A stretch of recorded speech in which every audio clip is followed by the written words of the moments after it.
So, already got one of them, a little girl, next to the baby, I think it was. Yeah. And it cried all the time and wouldn't eat. Oh. And so you had to bring it back. I don't know who she gave it to after that, but he said it would have died because it's grieving of, you know, not being with the other bunch of kids. Yeah. And so that was that. And the others, Elmer, she got Butch, and he was a year and a half old, and he had pneumonia when she got him. He was sick. He was crying. He cried all night, cried all the way home. She said she cried, he cried all the way home. Then she walked the floor with him all that night. Next morning, brought him to the doctor, and he had pneumonia. Yeah. Well, that was that. He was just healthy, fat little old thing, cutest thing when he was little. Yeah, he was a doll. I always did. I just loved him to death. So let's see, the others, I can't remember who all got all the others. Yeah. But you know Brenda Lee, they say that she's one of his sisters. You heard her sing? Yeah. Well, Butch them says she is. And I heard her the other night, she had the run of that program singing. Well, I'll be, yeah. I forgot what night of the week last week, and for so many years, he never knew what had become of her. And those people took 2 girls. And Lucy can tell all of them's names. She told us all, me and Grace, all of them's names. Well, you ought to get somebody to write all that down. Yeah, That's Lucy ought to. interesting. Yeah. She I ought would make to. a book. It's kind of like my life. Yeah. Well, now I remember I told Mama, and Mama got kind of mad when I said, I said, well, I remember staying with her. I said, for a long time. Oh, you didn't either. You'd only stayed 2 weeks. And I had the cutest picture of you. Did you ever get it? She gave me some. No, not her. Aunt Lucy gave me some pictures. No, I don't think I did. Maybe Butch still has it. Maybe he gave it to you. Yeah. I've been wanting to see him a long time, and I tried to get his fixing to number. move way off somewhere. Oh, because on account of his job, he'll either lose his job or have to go way off somewhere to work.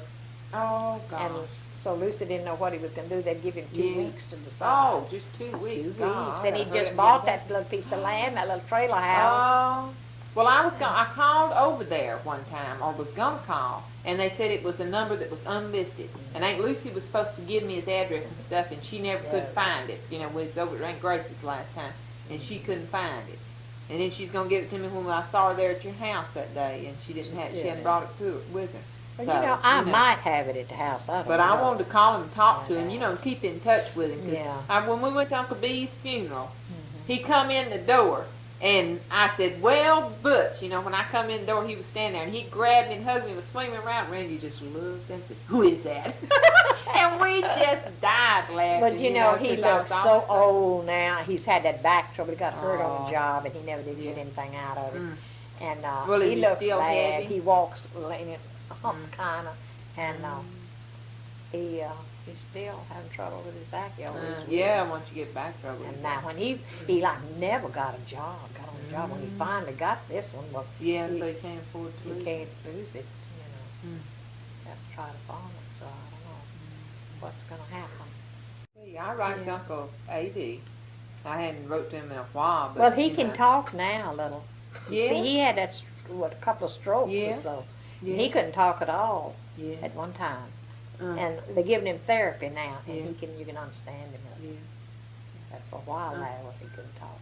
Grace said that time that she went to see him, her in Louisville, he would just groan. He said, all the time he couldn't say nothing. Yeah, that's what I was telling the kids about, how Uncle Lady used to eat that big old pan of biscuits Elmer cooked, He'd eat a gallon of food, I know, at a meal. He ate that whole pan of biscuits. And I said, and then he had an operation. He took out part of his stomach for some reason, didn't he? My goodness, I don't know. Yeah. He's having trouble with his knees. I know he is in hospital. Well, that wouldn't affect his eating anymore. It would affect the weight he had.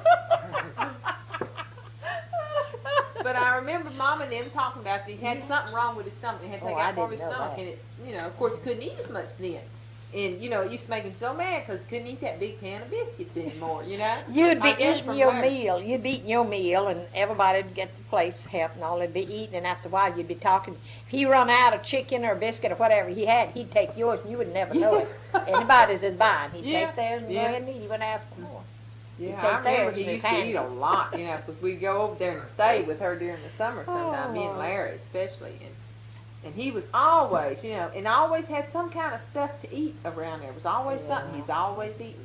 And I remember Mama, And I guess that's why I remember them saying that about them biscuits. Oh, yes, he picked worse than Uncle Buddy. He picked at me all the time. We went and stayed a while there. They was living in Baton Rouge. And, Lyra was a baby, you know, he was small. And so Ella kept him a while, you know. Yeah. When he was little. And so I didn't get up when Buddy did. We slept in that garage apartment, you know. Yeah, I remember that. From the house, you know. And so I went and to get out the door, and he had tied that door with ropes and tied it to the next door next to it. And I couldn't get out, and I was out there screaming. And I was so down 80. I could have beat him, but I never could get nothing off him. He's so stronger than me. Yeah, well, man. Well, when we'd sleep in the house over there, one time we was there, and we slept there, and when next morning he said, Viola, get up and make me some coffee. I said, I'm not about to. Well, he come in there and just took me up out of bed and set me in the kitchen on that cold floor barefoot, no carpet on it. And Buddy sitting there laughing at him and wouldn't try to help him and Uncle Buddy was just alike, I tell you. He wouldn't help I used to see Uncle Buddy come because he pinch. And if he sat down there and took his shoes off, he'd pinch with his toes, you know. Yeah, he could pinch hard by his solid toes. I used to say, Uncle Buddy, please go pick on somebody else. Look at that cat going to pull that line there. He's fixing to make a long distance call. Hilda's cat this morning, they had a step stool by the door, pantry door. Yeah. He got up on that stool and he'd reach up there and he was trying to open that pantry door. Yeah. He must have thought it was the outside door. Yeah. And then when somebody went in and jumped out, and then he saw the outside door and he went out of it. Yeah. But I said, he'll soon be coming in and out, unlocking the door. So smart. That's what I told Mama, though. I was asking her about that, Ella, because, you know, Elmer take. I said, I know good and well I stayed there a long time because we had a couple of birthdays. They were tickled to death. I don't remember how long she stayed. That was a long time, But though, because they lived dressed out in that farm and had that big old barn thing. Yeah. You know, and I remember us playing there, and I stayed there, and I said, Mama, I know it was at least 2 years. She said, oh, it was not. It's probably was. I said, I know it was a long time. Because they bought you some of the cutest little dresses and everything, you know. And I remember her going back and, you know, telling Mom and Daddy that she, you know, she wanted me and everything. Yeah. And Dad said, no, you can't have my girl, you know. But I remember this, Mom said, no, it wasn't either. You didn't stay there over 2 weeks. It's when she had Dorothy, I think she said, or no, it couldn't. Yeah, I guess it might have been when she was pregnant with Dorothy and had so much trouble or something other. And she just argued up and down with me. I said, well, why did I go there to start with, you know? I know. And she said, well, because she was sick, and they come up early, something other, anyway. And she started, you know, and they took me home with just a little bit. About a half a glass. I got to take my pills. I was supposed to take them 30 minutes Go get her purse in there, girl. Well, I can go You get it. Y'all wait on me like I'm a baby. I wouldn't stay here. I like to be waited on. But I remember all that, you know. I just got thinking about one day. Somebody asked me, a friend of mine said, well, Gayle, why was you there? I said, I don't know. Well, they just went there and they wanted you, and they asked for it, and they said, well, they could have you. And then they went out there and they wouldn't let you keep them. That's what's called Indian giving. Yeah. But I got thinking about that, you know, and all the different aunts and stuff around, you know. And I need to find out all the people's married names and stuff. You know, I said, that's how cousins, I guess, live so close and they don't even know. Because I don't know Linda's last name. And, Linda who? No, now my cousin Linda ain't Hazel's girl. You know, I don't Linda. Well, I think of so many Lindas. I know so many. But, you know, I said, that's how cousins, I guess, live so close together. And you think, oh, well, I never knew that. See, that was right down the street, you know. I'd know her if I saw her. Well, a long time ago, we used to call everybody aunt and uncle, whether it was a kin or not. Yeah. Well, see, that's the way I do with all, you know, with Aunt Florence and them. I call them aunt and uncle, you know. So. Yeah. Like Gary and Marie's kids, they all call me aunt. The other night, her little boy, he'll be 3 in July. He looked around at church and he always calls me Aunt Gayle and Randy, Uncle Randy. And he looked, you almost picked that microphone up and drank it, huh? But he looked around and he said, where's Brother Randy? Talking about Randy? And I just cracked up. That little bitty kid saying, where's Brother Randy? I wanted to write a book before I got too old that I couldn't remember that I ever drove a car. I want to tell how I learned to drive. Yeah. I'll tell you die laughing. Well, tell us how you learned to drive. I probably forgot a lot of it now. I never had put my hands on the steering wheel and tried to drive or nothing in my life. And after Buddy died, well, I had to. Yeah. Nobody would take me to town or nothing to get my Yeah. groceries, and so I had to get me a car and learn it. Doctor said that was the best thing for me because I was nervous. And he said, just get your car and get out in the country somewhere and just learn to drive it. So that's what you have to do. Well, so many had tried to help me. Lavora put me up some posts out there now in the pasture, the cattle pasture, and to park between those posts, parallel park, and I'd knock them down every time. I said, if you'd put your car there, I couldn't knock it down, and I could learn. She said, I'm not about to put my car there. But I knew I could do it if she would. But you know, I never did learn parallel park. I can't yet. And when I went to get my driver's license, they told me that, well, they're putting these big shopping centers now, and said you won't have to go up in town, just out in the edge of town, and said you can just park there anywhere. You don't need to parallel park. All he made me do stop at the railroad tracks. Went across a lot of railroad tracks. Did you take the test in Batter? No, I took it up here in Beaumont. Well, I did. And he said, just stop at those railroad tracks, and you'll make it all right. And so he went around a lot of tracks, and sure enough, I stopped at every one of them. But I had already gone out to Needland, Finette. Yeah. Out there to get my driver's license. Lavora said I failed it, you know, when I took the first one in Beaumont. So she said, you go out there, well, try it there, and maybe you'll pass. So I got out there, and I had it all down pat. And you know that the Highway Patrol had to get me out of the place where I was parked. They jammed me so that the building, he like not got out. So he got me out, and then I got on the wheel and went around the block. And when I got to the corner there to turn to my right, well, it was a stop sign, but I just slowed down. It wasn't a light, it was just a sign. I just slowed down, and I didn't see anybody coming in. I just eased on around the corner. He said, you just well to go up there and stop. He said, you done violated the law. I said, what did I do? I didn't know of anything I did wrong. He said, well, you didn't stop at that sign back there. I said, well, I didn't see anybody coming. Was you stopped? I knew I was supposed to, you know, but I didn't do it. So I had to go again. I said, I'm going to keep going until I go 50 times until they pass me. Yeah. Well, you just learned by yourself out there in that pasture? No, different people tried to teach me. None of them had much luck at it. I'd always hit something. Then y'all had that little green car, didn't you? A little bitty green. Oh, we had a Chevrolet. No, mine was a little blue Rambler. But we had a Chevrolet before. Buddy always drove it. I never drove it. I couldn't drive because it had that old shift, you know. But when I was staying at Elmer's at Opelousas, I'd go get her groceries all the time in Opelousas, and I could go around anywhere. That old town was easy to go around in. And I didn't have no problem. Lucy went on a one-way street one time and got caught, but I didn't. But I'd park back of a store there. It wasn't a parking place, but it was room enough, you know. And they had a big old Highline post or some kind about that big, little ways from that building store. And so I'd park back there, and I'd just back up until I'd bump that, and I'd know it was time to quit. Turn, and I thought I didn't know I couldn't judge my distance, you know. I just back up until I'd hit it easy. I didn't bang it, you know. And, but I never did back up and hit anybody. It was in a car. But one time that was not long for less than a time. We went to up there at the shopping center by the hospital up there, and was getting our groceries. And when we started out, well, I was going on out to get out on the street, and Leslie said, "Why didn't you go this way?" He said. I said, "Well, I hadn't thought about it, and I had to back up to be able to turn in one of those turns, you know." And he said, "Well, just back up." And so I backed up and didn't look back there. I thought he did because he said back up, so I backed up and hit somebody. That's the only person I'd ever hit. And the woman, he got out and looked at the car and all. And she was a young woman. She had red hair. And we've always heard it said that people that had red hair was high-tempered, you know. Leslie said, "Well, this is one that wasn't high-tempered." She just smiled and said, "Well, it didn't hurt my car." I said, "Have a good day."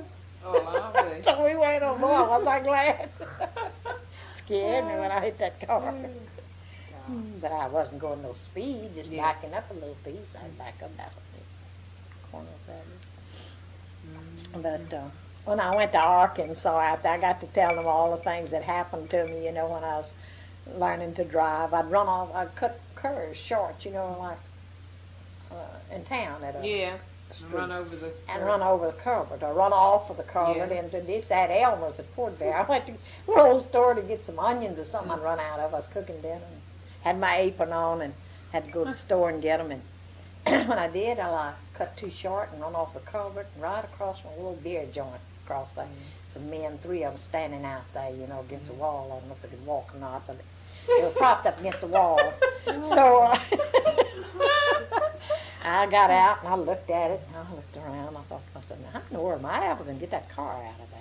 I didn't want to ask those men to come down and get it out. So they're saying I didn't know what to do, so I couldn't get it out. So they just come and raised it up and got it out. It was a little old Rambler's light. Yeah. And so they got it out for me. And they almost said, I knew it was something wrong with you. What happened? I said, I just run off the culvert. She said, I knew. She'd time me every time I'd go anywhere. She knew just how long I'd be gone, how long I was supposed to be. And if I got lost in Opelousas or something, when I first went there, I'd get lost sometimes. I just had to keep running until I'd get out. But she'd say, I know something happened, something wrong. And so I'd have to tell her. But I had fun anyhow. I drove that car. One time a policeman stopped me when I was staying at Elmer's. Stopped me on the bridge. They're stopping everybody. I don't know what they're stopping me for, seeing if they had driver's license. But he seen I was out of town because I still had my Texas license. I had never had it changed to Louisiana. And I couldn't find that old driver's license. I just ran. I just going like that in that purse. And finally he said, oh, well, just go on. Said, I know you got you out of the state anyway. It won't matter. I said, go ahead. He knew I'd never find them. I was too nervous. Scared to death. I mean, what I'm scared of.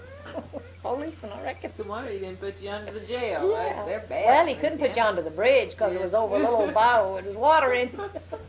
They must just been having a license check or something. Yeah, I guess so. Tell kids about that time you followed that in that fog and followed. Come over to Houston to Hazel's. No, that's another time. You ever tell us? I was talking about when you went to Lake Charles and you was going over there and you followed him up into that refinery. Oh, that got me. Well, I left early from Opelousas. I was going to go to Beaumont, I reckon, or to Vidor. And it was foggy that morning. I took a wrong time by leaving early because all the men was going to his refineries along that highway there to work. And I got in that line. I couldn't get out. Nobody let me out. I was just bumper to bumper, but they was going pretty fast. I just had to go on up into the plant. I didn't know whether I'd ever get out of there or not. Those men lied. And they did it, I bet you, for meanness. They probably and you're scared to death. Yeah. And when I got in there, well, then I looked around and I got out. After they stopped what was going in there. Boy, was I glad to get out. I didn't leave early anymore like that. Yeah.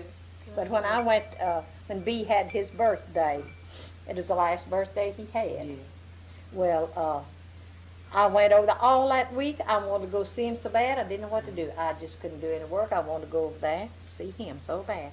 And I was going to go if I had to got out and fly drive. That's what I said I was going to do if I couldn't go no other way.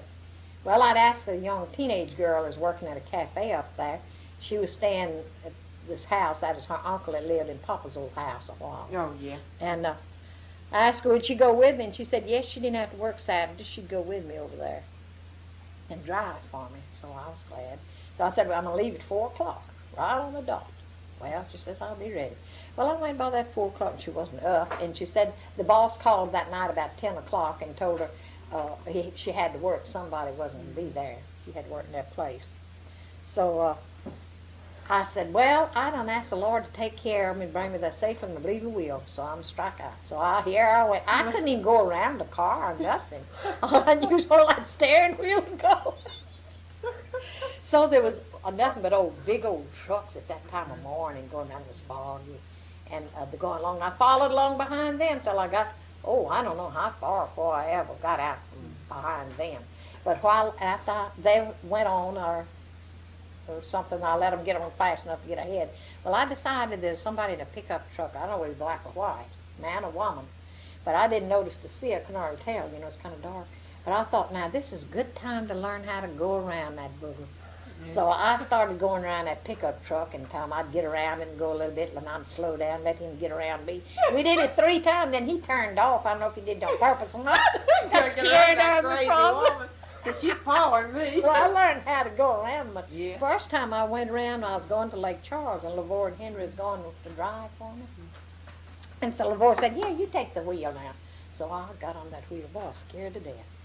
And so I was driving along. She said, go around that car. It was going slow, you know. I must have been in a turn. So I said, go around them. And so I just darted around them right then. And I mean, I just cut the corner around. I just like to hit the car. She laughed. She said, well, I didn't tell you to go so quick around, so close. I said, well, you didn't tell me not to. You said go around them. She would laugh at me more. It made me so mad when she laughed at me. I didn't know what to do. But I couldn't fuss at her because she wouldn't help me anymore. I guess she would, though. She takes a lot off me. And one time we was going to Port Bear. She'd go over there at Port Bear to see me at Elmer's. And see Elmer, too, of course. She'd go over there and stay a few days. And one time she went for me to come back with her, spend a while with her. Because one of the others was going over there to stay with Elmer. So I was going along, and they had worked on the road, and they had some of those old barrels there. And I was supposed to slow down or go around them or something anyhow. But I couldn't. I went around, I believe, somebody, and I couldn't see that they were working on the road. And then that got me pinned up where I had to go in there where those barrels were. I couldn't go nowhere else. So I went in there, and LaVore always stayed back of me, you know, see what had happened to me. And so she got up that close to her. She got behind her too. She said, why'd you go up in here? I said, well, I said I couldn't go around. I had to go somewhere. Well, up in there. Another time she made me so mad that I cried. I was coming from there, going to her house. And so she was ahead, of course, that time. And I told her now, she said, now when we get to a place where we can, a little driving place, we'll stop in this summertime, it was hot. And she said, she had air conditioning, and I didn't in my little old car, and it was hot, and I was driving along, and after a while I wouldn't see her. She'd get out of sight. If somebody car would go around, something, she'd get out of sight. And boy, then I'd drive fast to try to catch up with her, and I wouldn't see her anywhere, but we was coming through Elton, and I had to stop for a light, and she got to go on, you know. And that fellow that was crossing the street, he just waved at me, you know, like he knew me, and I didn't know nobody there. And so that's kind of scared me, you know. I was afraid I'd have a flat or something. He'd be walking, he'd come along. So went on, and whenever I got out of that little old town, well, I didn't see her anywhere in sight. I drove, and there's a man flagged for a ride. That scared me to death. I was afraid I'd go on, and then I'd have a flat, and then he'd come along, and he wouldn't help me because I didn't let him ride. And so anyway, I didn't though, but I was crying after that. I was so mad, and my neck was hurting. I was in a nervous strain and hot. And I said, yes, she's got a car with air conditioning. She's cool, and she's sitting up here in the cool somewhere waiting for me. I was fussing out and she wasn't even there. So when I did catch up with her, she was stopped at a roadside park. Just a die laughed at her, and that girl standing there laughing at me. I had to come up there and cry. Run over him. I should have. You should have run. Right on over him. No, I didn't see y'all there. But then she did laugh and things like that, tickle her death when they would get me because I didn't do right. I used to know a lot more about that old car when I went to Arkansas, and everyone had come in, a different family, they'd get me to tell it to them, you know, and I just knew it from memory right off the spot. And they kept asking me to write a book on it, you know, how I learned how to drive a car. I said, that would be something else. Nobody'd ever want to take lessons from me. That time I went in the dark and wouldn't even turn the lights on. She didn't know she had lights in the car. I knew it, but I never thought about it. I was invited, and one of Buddy's sisters was over there spending a while right after Buddy died. So we were going to go and visit some people, and so we were going along, and after the city lights was out at the edge of town, well, there's a lot of trees there, you know, and it made it dark, and at night too. It must have been around 8 or 9 o'clock or just something like that. I don't know what time, but it's really dark. And I was leaning over just trying to see where I was driving, and Buddy's sister said, Well, you don't have any lights on your car? Oh, Lord, that was a big relief. I said, well, yes. Well, so turn them on. She was too busy studying driving. She didn't have time to turn the lights on. No. She couldn't see where I she was couldn't going. even see the road anymore. Oh. It wasn't a highway or nothing, you know. It was just dark back then. Mm-hmm. Didn't have but one or two lights up in Vida then. Yeah. No way. Yeah. You're lucky to have one. Aunt Grace told us, I think it was Aunt Grace, or it might have been you, told about that old person coming up with that whip and that buggy at the house. Was that you? No, she must have told it, but I knew about it. I was there. Oh, she said she got everybody under the table. Yeah, everybody that's hid where under we the used to table. hide, on the dining table. I don't know why. That's where we'd dart under there. They said, get on the table. Somebody out here. There's a man with a mustache and he had on a long dress. It's like a woman. That's what she said. She said it looked like a woman, but it must have been Amish or something, one of those religions. And said he was going to come up in the yard there or in the fence, the gate deal. In the buggy. And she got all the kids in and locked the door, or screen door or something anyway. And said the man got in the buggy and shook the whip at her. Yeah, he was mad. I don't know what he's mad about. But And she got them all under the table, put all the kids under the table.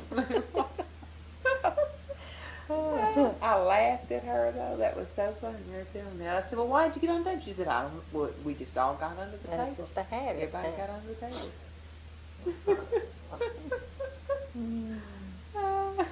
Aunt Grace told us. I think it was Aunt Grace, or it might have been you. Told about that old person coming up with that whip and that buggy at the house. Was that you? No, she must have told it, but I knew about it. I was there. Oh, she said she got everybody under the table. Yeah, everybody that's hid where under we the used to table. hide, on the dining table. I don't know why. That's where we'd dart under there. They said, get on the table. Somebody out here. There's a man with a mustache and he had on a long dress. It's like a woman. That's what she said. She said it looked like a woman, but it must have been Amish or something, one of those religions. And said he was going to come up in the yard there or in the fence, the gate deal. In the buggy. And she got all the kids in and locked the door, or screen door or something anyway. And said the man got in the buggy and shook the whip at her. Yeah, he was mad. I don't know what he's mad about. But And she got them all under the table, put all the kids under the table. I laughed at her though. That was so funny. Her telling me. I said, "Well, why did you get on the table?" She said, "I don't. Well, we just all got under the That's table. just a habit. Everybody got under the table." That old deaf and dumb man, though, he was a good guy. Papa let him work for him, cut wood for him and things, you know, show him what to do. He couldn't talk. He just kind of jabber like or something. Well, it was raining, and he wanted to come in, and Grace wouldn't let him in. Yeah. And Papa and Mama were gone, and he got mad. Boy, you just trying to say something, and I just tell him to let him in. It was raining. Yeah. But Mom always told us, don't let nobody in. No matter if it'd been you, she wouldn't let us in.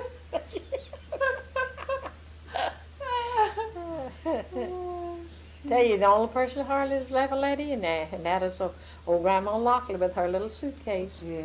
Bring a little baby every time. Well, she bring a little baby. Well, Mama had a little baby. Oh, she brought. Well, she That's where kept they her come out. from. Mama, that's where the babies come from. Yeah, they come Oh, from what Grandma Grandma would Lockley, huh? She go Grandma would bring in the baby, the little old black suitcase like that. That's the only person she let in, huh? Yeah. She let her out. Let her in pretty often. Oh, mercy. I wore this napkin out. Would you give me a napkin? Give her another Look at napkin, here. Brian. Over there. She done what? No, I don't need It's over any. there I'm just somewhere. joking. Okay, I'll keep this one here. I'm afraid I'll tear it up. I remember one time when Mama went to town there, and they had that, when Cresses and Nicers uptown had those big old long mirrors, you know, Yeah. out front, and she bumped into that, and we was walking. Thought it was a door. Yeah, she walked in there, and she said, "Oh, excuse me, ma'am," you know, and we thought that was so funny, because she didn't know that was herself in that mirror. We just died laughing. We thought that was hilarious, because she didn't realize. Just apologize. And then that time we was going to pick up, Pawpaw was walking, and we just gone over the track. We were on the old highway, and he just come over the track and had a little wagon. He was pulling. And Daddy said, "You want to ride, fella?"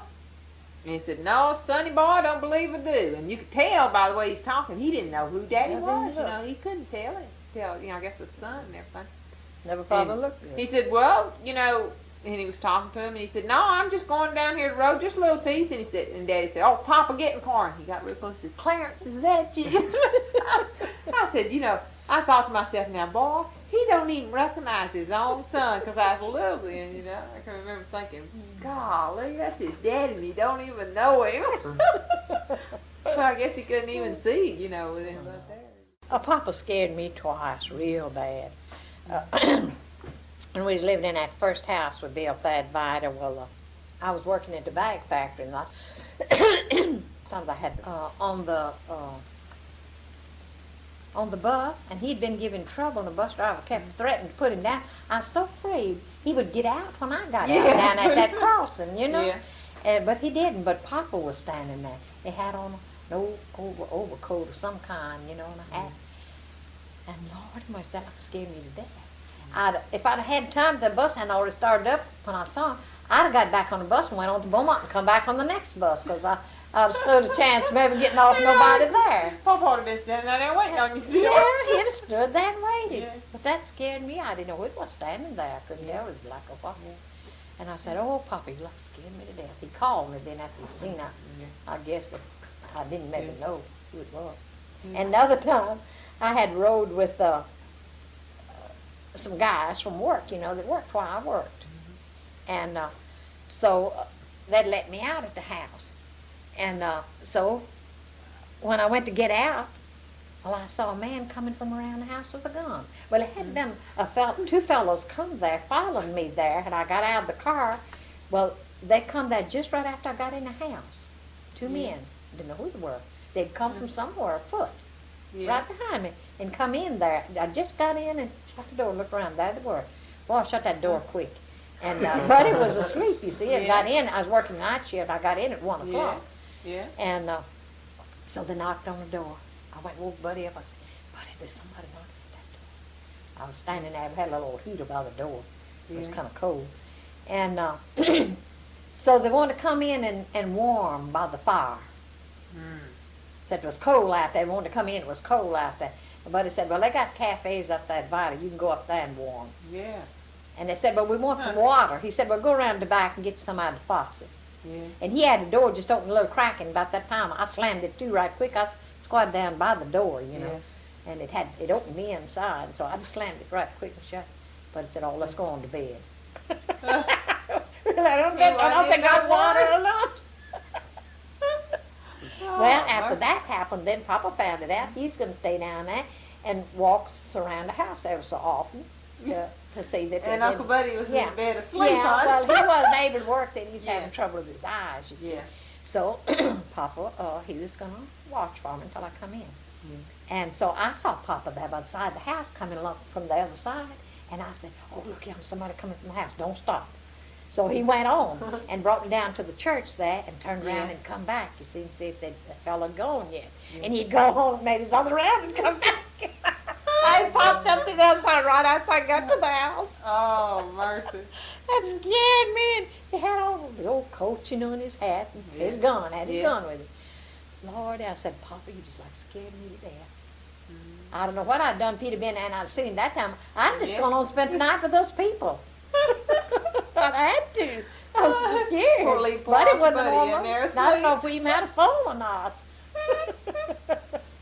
Well, Papa watched all night for me and had a policeman after me, I guess, behind me.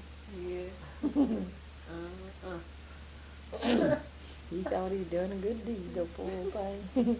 He'd have told me he was going to do that, he'd done all right. Yeah, you'd but he didn't tell me. But then it might have been somebody else there and you thought it was him, too. Well. So. Now, when y'all get ready to go to bed, well, we can go to bed. Are you got to stay up and wait for him? Yeah, I'll go down and get him. Oh, you got to go get him. How far you got to go? About a mile or two, or 3 or 4, 5, 6? How far? Probably about 5. It's just right. It's not that far. It's right just there, right 5 miles. That's a good ways. It ain't good for. I just run down there and he gets there about 15 after or so. I leave here about the same time he leaves the shop, and I don't have to wait very long. You know, it's real. I'd be scared to sitting that way. No, it's a 24-hour store, and they stay open all the time. You know, so that's why I wait right in all that light and stuff there. Because I used to, when I was driving the car all the time, there's always somebody following me in my car. I think there were at least.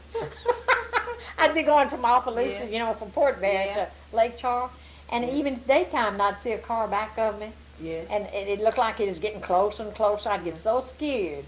Sometimes I'd drive real fast. Sometimes I'd slow down to let them go around me or something. I'd just do anything. I'd turn off sometime and loop around and come back before I got through Church Point. Out in F, I went through there.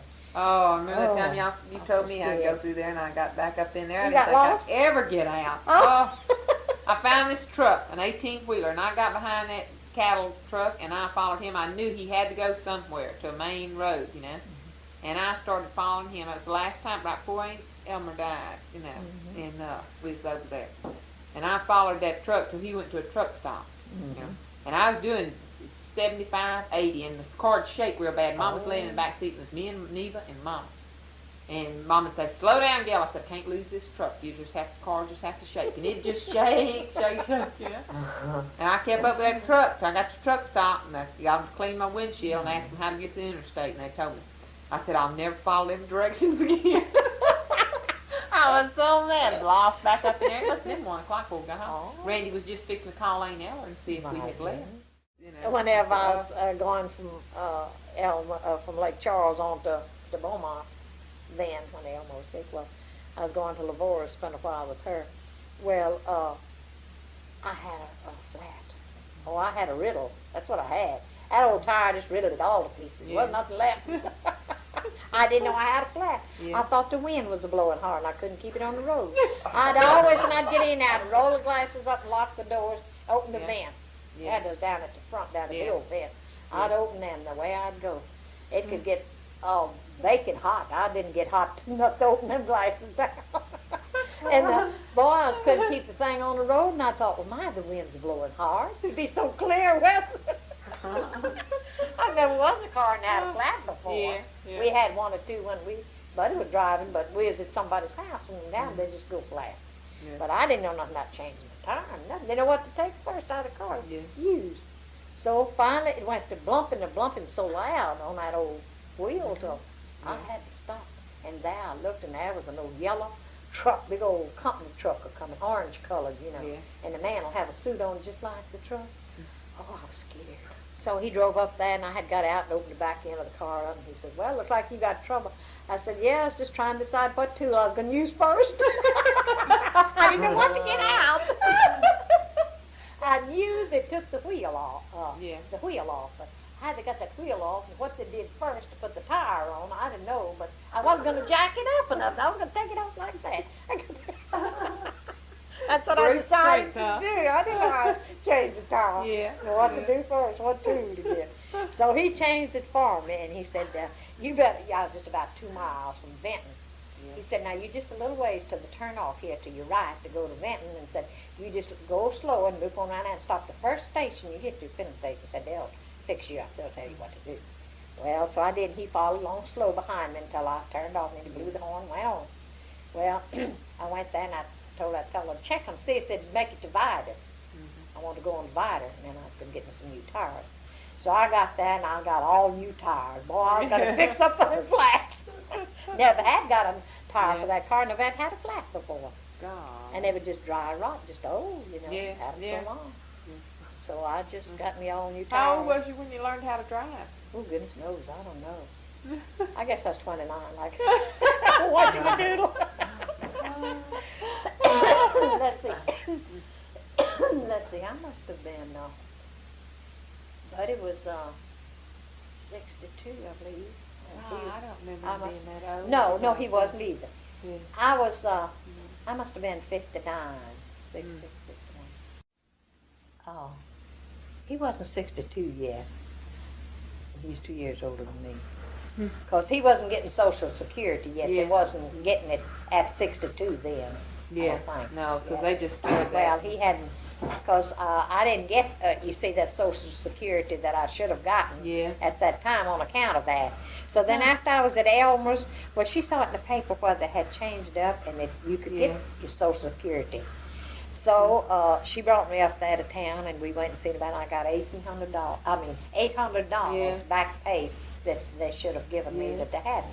Well, Hadn't it been for her, I'd have never got that. You'd never known it. Just and been unclaimed benefits. Virgil was so glad he grabbed me up off the floor and swung me around. He's so glad I got that. Got some money you needed, huh? And I was glad. Pay it in all that time, you never get nothing back. So I turned around and I give Elmer $100 for her birthday. She never had a $100 bill gift to her for her birthday. Oh. And she was tickled over it. Yeah. You know, Buddy was, he died the day that Elmer, of that date, was buried. The 20th of November. That's the day he died, on the 20th of November. Well, yeah, I'm thinking yesterday was Daddy and Mama's anniversary. He died on the 19th and he was buried the 21st. And yesterday was their anniversary. Yeah, they would have been married 21 or 22 years, I think. Leon has a birthday in February. I think it's the 23rd of February, somewhere around that time. Someone I know around a winter like that, of any kind. Well, where does Uncle Albert live anymore? Oh, Port Bear. Well, it's out in the country, about 4 miles out in the country. I got a thing from Uncle Monroe's kid that graduated last year, and I sent him $10, you know, but I never heard not a thank you. Well, maybe they never even got it. You know, one of Buddy's nieces. Check. For a long time, I've been going to check because I sent him a check, you know. Yeah. And I was going to see if that check came back through, and I never did. Well, you'd know if it did. You know.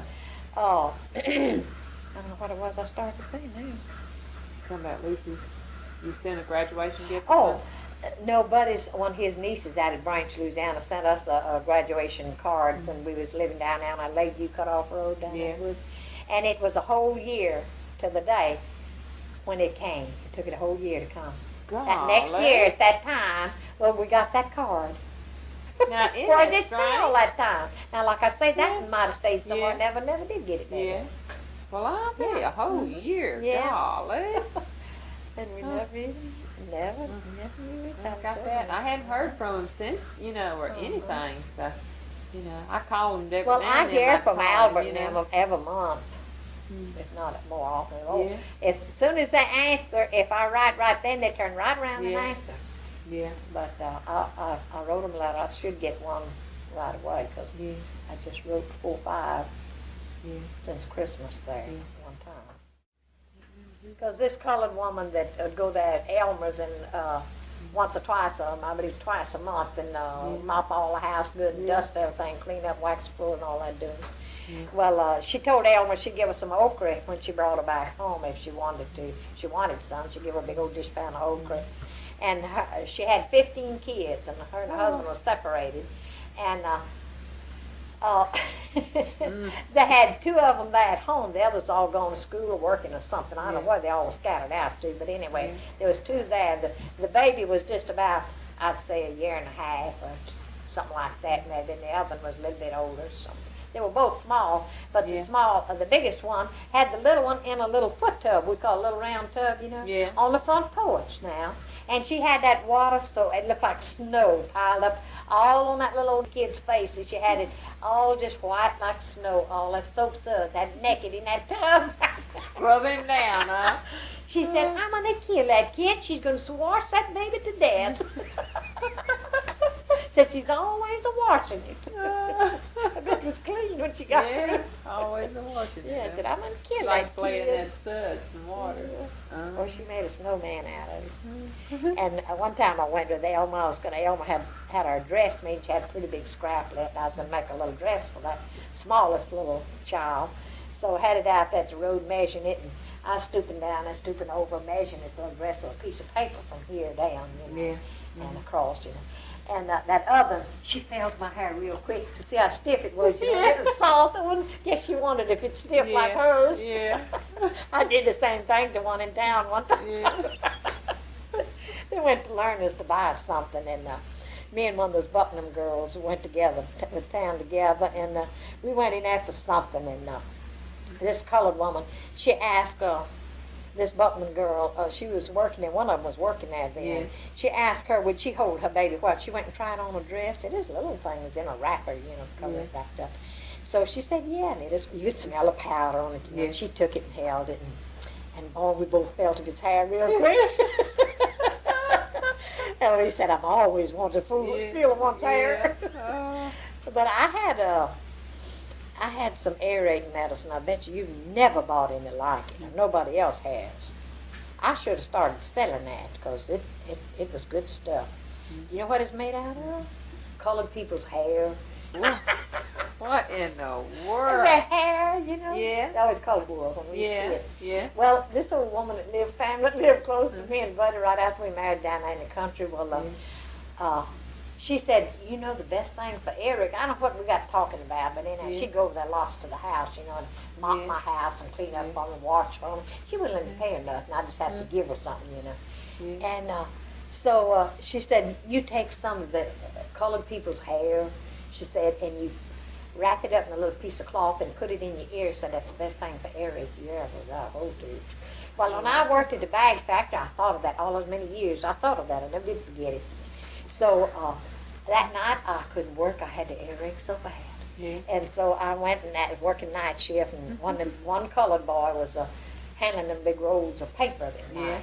So I went up to him, and he just had a little wad up here, you know, and all this cut short.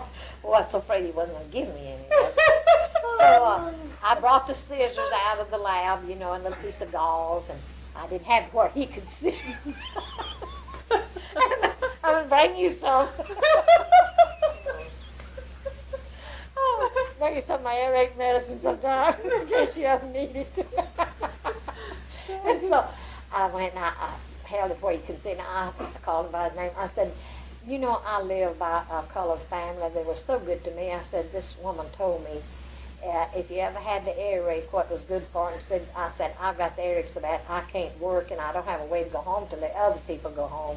And I said, I wonder if you would let me have a little piece of your hair to put in my ear. Well, he felt and he felt and he felt, and he wouldn't feel on that. What he could have felt, he wouldn't feel that. He kept feeling around. It's cut so short. He finally got a little piece and put it in that piece of gauze I had. I twisted it up, put my ear. You know what stopped hurting just a few minutes? It's the oil, I guess, out of the hair. What it is. And I put it in a pint jar, and I put it way up in the cabinet in the kitchen, and I saved it. And when we built that other house, I didn't tell Buddy about it.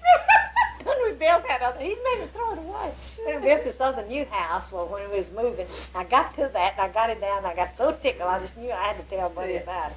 So I put it in my hand, left it in the garden, I went to him, I said, Buddy, what is this? He looked at it. I don't know. What is it? He said, I said, that's my earache medicine. He said, earache medicine? I said, yes, it's colored people's hair. And he said, throw that away. So I threw it away. But I tell you, I was so tickled at him. He was so serious about it. Throw that away.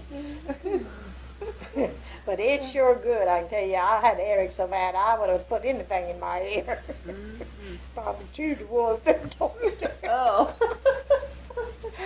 Oh, shit. Never heard of that. I never did, but you know those colored people, they know a lot of remedies for things, you know, home remedies. They can tell you things like that. If you can depend on what to say. They're honest about it. She was a good old woman. I hate to move away from her. She was a good old woman. I hate to move away from her.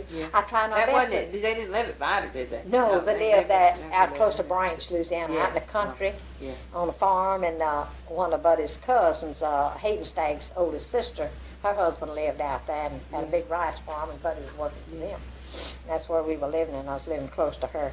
And Kate would get her, that is, Kate, this man's wife, she'd get her to go down there and wash for her, but she just hated to wash because she had to wash the washer and rubber under those big trees. She's scared of snakes falling down on her out of the tree. And that's the only place that she let her wash was on the tree. They had the benches made there against the trees, and that's where they had to wash. So she'd go wash for me for nothing. She said, I'd wash for you many a time for nothing. But I would get paid down there because I'm scared of the snakes. I said, well, just tell her you're in the wash. You don't put tubs out of among the trees. But she wouldn't tell her. Well, anyway, she'd go down and help me a lot of times. And whenever I'd have, we didn't have a deep freeze or no way of keeping food, only just a couple of days or something, you know, a little ice box with ice in it. So when I'd had a lot of vegetables and stuff, and I'd cook up more than what we'd eat, of course. And so I'd always give them to her, give them to the kids. They'd come down, I'd get water. at my house. The well was always something wrong with it. They'd come down and get water. And I'd give them food to bring back with them, what we had left from supper instead of keeping it for the next day. And so those little kids, they had one is just, little old thing. She must have been about 3 years old, regular. She's small, looked like for her age. And they had 3 in all, 3 or 4. I don't know which it was now, 3 or 4. But anyway, that little bitty one, well, Buddy would get her to sing and dance for him. He played the violin. And he said, you don't sing, you can't get no water. So, boy, she'd dance out there, them little old legs just tapping it off. He'd get such a kick out of that. He'd sing that song, You Gotta Move. Boy, she'd move a leg. Kate's a little old boy. He was a little old thing. They called him Baby Love. I don't know what his name was. Love was their family's name. And so he'd go to the house lots. I'd keep him. He didn't want to go to town. His mommy just stay with me. Well, so I'd keep him. And Buddy'd be laying down on the floor, maybe resting or cooling, from working out in the field. And I'd put his head in my lap, and I'd comb his hair. And he just loved anybody to comb his hair, And Baby Love would say, "Is he got lice on his head?" I said, "Yeah, he bound to have. I'm looking for something." I'd look like I'm looking for him on his head. But I said, "You go back and tell his mom and him I got lice on my head." Was he white, that Baby Love, or was they colored? Oh, they're white people. I thought you said, was he white? I thought it was complexion. They didn't have a black kid. They were all white. Well, when I moved from that, I'd have given anything. I begged that woman to let me have that oldest little girl of hers. She's about 12, but she's small for her age. And she had let me train her, to how to mop and dust things and to be honest, not to steal anything. And she said, leave some money around lots of times. Just leave a little around. See if she'll take it. And she never would take a penny. And I'd tell her how to do it good. Said, I want her to learn to work for white people and be honest. And so she didn't know that. She'd try her, You never know. So she. But I like those colored people, and I want her to give me that little girl. Let me take her when we moved from there. And she would let me said, I'd have to go too. I said, well, I'd take you too. To get her. Well, they couldn't have lived at Viter, so it was No, a good thing. I didn't know it, but I'd have moved away from that and kept her out in the country somewhere. I'd have loved to have that little girl. I used to make their school clothes for them for nothing, just because I wanted to. She's good to me, and she didn't see me out where she'd come over there to see about me if I was sick. I was sick sometimes, I had that malaria fever. And she'd come over there to see about me. She was good. But sometime at night, they'd come over there after our peanuts were made, and so she said, well, the kids is all asleep, and said, we just come down. It's so dry, she said. Instead of saying lonesome, she'd say dry. It's so dry. I said, the kids all asleep, and we just wanted to buy some peanuts. But I said, y'all can have all you want, so we just give them peanuts. So they give us some, or they raised them, on the farm. They'd give us some.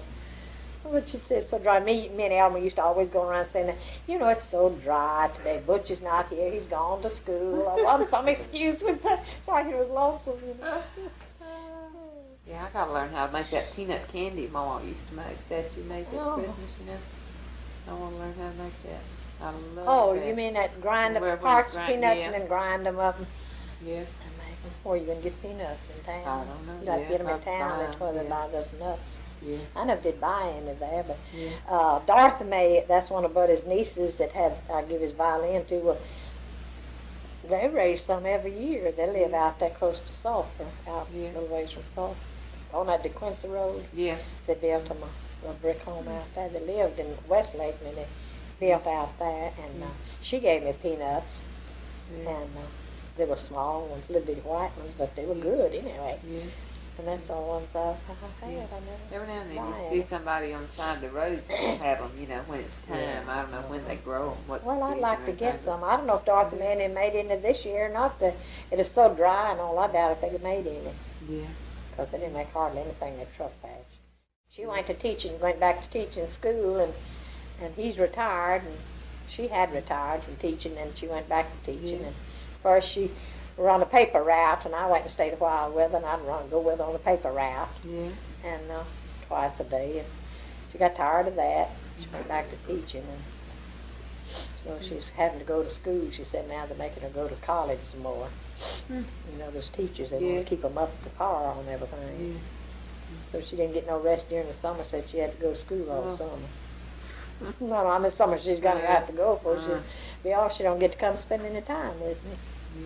She used to come off, and then she'd bring me back with her and I'd spend a while. Her teaching when they used me to go, she wouldn't do that. They got ducks and pigeons and chickens and guineas and everything you can think of like that. We was on a bicycle trip there in Tennessee, and they had some guineas running loose, and we was going down this hill, you know. And they run out, you know, after I went down the hill, I was headed first, and these guineas come out on the road, and I heard Randy coming down the hill. He was behind me, you know, and he said, "Get out of the way, turkeys!" And I got down the bottom of the hill. I said, "What'd you call those things back there?" He said, "Turkeys." Isn't that what it was? I said, "No, it was guineas. It wasn't turkeys." They make good gumbo. I don't think I've ever eaten. I didn't know what they're good for. We raised some out there when we lived out there on that place on that rice farm. We raised some guineas. First ones I had ever raised. You don't have no trouble with them. They don't get sick and die like little old chickens, and you don't have to shut them up. They go in the coop of the old hen at night, and the next morning they're out and gone again. But boy, they really can make a noise when they want to. Yeah, a lot of racket. At night, they say they're like a watchdog. If anything comes around, they sure make a howl. They're so hollow. Yeah, I know people always had them, but I didn't know what they was good for. Well, they're good to eat, just like chickens. They lay eggs. They're not quite as big as hen eggs, but they lay eggs. And I sold mine. We'd bring chickens. We'd raise a bunch of young chickens, and we did for several years. And we'd haul them in our pickup truck, you know, put this racks in there, and we'd haul them to Beaumont. And one time, an old fellow, Italian there, we call him, there go, he had a little store, and he wanted some hens to make gumbo with. And buddy said, "Well, we've sold them all out. We don't have them." I said, "But we got some guineas. They make just good a gumbo, a better gumbo than hens." And I said, "They make good gumbo." But he said, "How'd you know what you're making?" I said, "Well, I know they do because they're bound to." I could talk up a sale and he just let me alone. So, sure enough, they bought the guineas. And I don't know if we went back anymore, but he was afraid. I think they'd said it wasn't good. I love to raise things like that and then take them down. So. Boy, if I'd do many of them like I did old rooster I had there at the house, he would go eat with the little chickens, and I just picked up a rock or something. I don't know what I threw at him to scare him away. I hit him right on the head. I didn't know I was going to hit him. I thought I'd just scare him. Knocked him out. Boy, he didn't let that just a kid. I run, grabbed him up and saw his sack. What? Sounds his head down a tub of water. Revive him. I made him come to. He come to. I said, "No, you better stay away from my little chickens, old boy."